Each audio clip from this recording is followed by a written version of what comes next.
In dealing with debt, now is a challenging time to carry debt, especially on credit cards, as interest rates on those cards is extremely high. Here to talk about how what you learned about handling money growing up has a big effect on why you might be in debt. Here to help end those bad money habits are Natalia Brown and Daisha Kennedy from National Debt Relief. Thanks so much for joining us. Tell us about the national survey that studied bad money habits across generations. So over 60% of people admitted to making poor decisions when it came to money, and 42% claimed that they were struggling financially.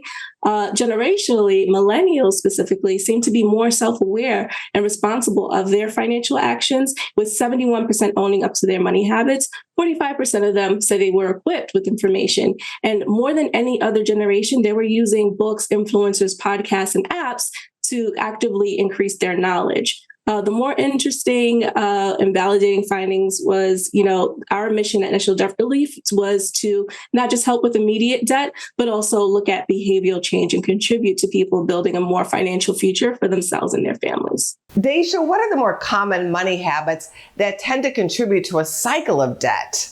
Yes, in the National Debt Relief Survey, some of the most common bad money habits were writing off small purchases as insignificant. These purchases are small, so they usually go unnoticed, like vending machine fees or last-minute grabs when you're in the checkout line. Gambling, which doesn't necessarily mean casinos as much as it also could mean buying lottery tickets. Most people think that these are insignificant because of the cost, but they add up very quickly. And using credit cards to pay bills, which can be troublesome if you're using them without a plan to pay them off. And they contribute to the cycle of debt because they create a pattern of financial instability and reliance on credit to maintain a certain lifestyle or unexpected or unnecessary expenses. How can young Americans break those bad money patterns? Creating a budget, reducing unnecessary expenses, building an emergency fund, seeking relevant financial education, and making a commitment to live within your means. In National Debt Relief Survey, we got some great advice from the older generations to the younger ones. For example, 61% of the baby boomers, they recommended to the younger generations to create an emergency savings fund, and 53% recommended that we save and invest as early as possible.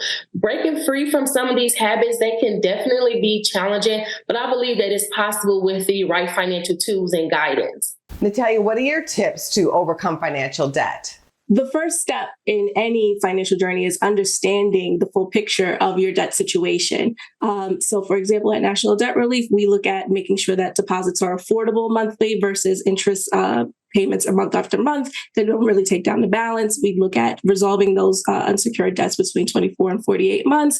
And there's a community for our clients to make sure that they have that support that they might need. So we can get more information at www.nationaldebtrelief.com or give us a call. It's a free consultation. There's no obligation at 800-718-0487. Go to businessfirstam.com for where to see our show on TV.